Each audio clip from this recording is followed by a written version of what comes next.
कृष्णाजी संभाजी गोरिवले माध्यमिक विद्यालय थिसे पंचक्रोशी येथे 77वा प्रजासत्ताक दिन मोठ्या उत्साहात व देशभक्तीपूर्ण वातावरणात साजरा करण्यात आला.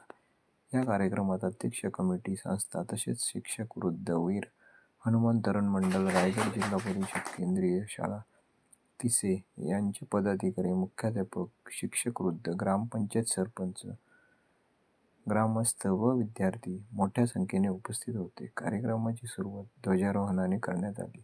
यानंतर राष्ट्रगीत व देशभक्तीपर गीतांनी परिसर देशभक्तिमय झाला.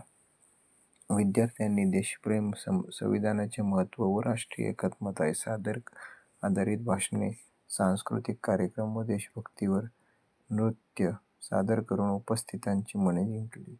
यावेळी उपस्थित मान्यवरांनी आपल्या भाषणातून संविधानाचे महत्त्व, नागरिकांनी कर्तव्य व विद्यार्थ्यांनी घडवायच्या उज्ज्वल भविष्याबाबत मार्गदर्शन केले. कार्यक्रमाचे आयोजन शिस्तबद्ध व यशस्वीरित्या पार पडले. या सोहळ्यामुळे विद्यार्थ्यांचे देशप्रेम, राष्ट्रभक्ती व सामाजिक जबाबदारी भावना अधिक दृढ झाली.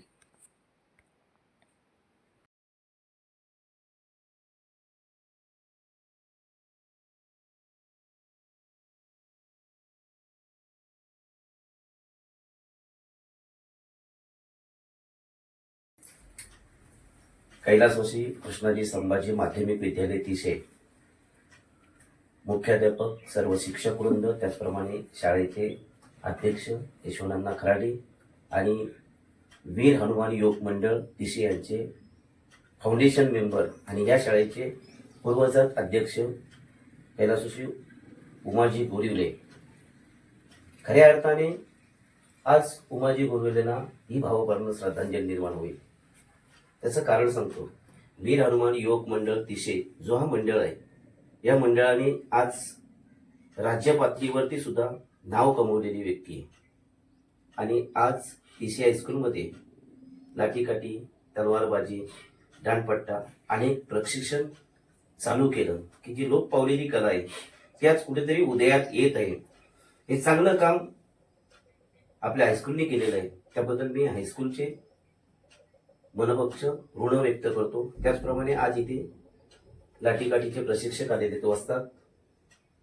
आपण हे प्रशिक्षण कुठून घेतले, मूळ पाया काय आहे?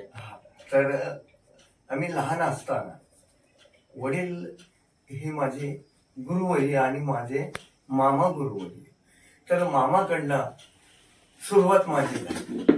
तर मामा हे बाबू काठीवाले हे आंबेवाडी इथे ते फेमस होते आणि त्यांची ती व्यायामशाळा होती. आणि बाबा माझे गिरगाव मध्ये आपल्या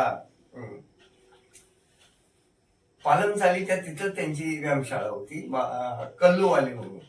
तर त्यांच्या 4 साईट होत्या आणि मामाच्या माझ्या 2 साईट. दोन्ही खेळ मी शिकलेलो आहे दोघांकडून. आणि कुस्तीचा तर माझ्या वडिलांकडनं शिकलेला आहे. मी काय कुठे कुस्त्या मारलेल्या नाही, पण डाव तर शिकलेला आहे थोडंफार. आणि लाठीकाठीमध्ये एवढा काय मी तरबेज नाही, थोडासा शिक्षण मी घेतलेला आहे. आणि तो शिक्षण मला ह्या तुमच्या हायस्कूलसाठी जे बोलवणारे मुख्याध्यापक, शिक्षक आणि गणेश भाऊ शिपाई, तर शिक्षकाने आपल्या मुख्याध्यापकांनी विचारल्यामुळं गणेश भाऊ बोललं की माझा दादा आहे, तो लाठीकाठी आखाडा शिकवी. म्हणून मग मला सरांनी फोन केला आणि मी इथे आलो. तर मला बोलले ते की दादा तुम्ही शिकवाल का? तर बोललो हो, माझ्याकडनं जेवढी कला आहे ती थोडीफार का नाही पण मी शिकवी. तर मग दुसऱ्या दिवसापासून स्टार्ट झालं की आपल्याकडं हत्यार नाही, साहित्य नाही, त्याच्यामुळं नुसत्या बोलू काठ्या तुम्ही घेऊन या, प्रत्येकाच्या तोंडाच्या मेजरच्या आणा. तशा त्या मुलांनी आणले आणि थोडी आपली असती थोडीशी मुलं तयार झाली. तर एवढं मी शिकवण देण्याचा कार्यक्रम हा केलेला आहे. आपण केलेल्या देश धर्म कार्यासाठी आम्ही शतशः ऋण आहोत.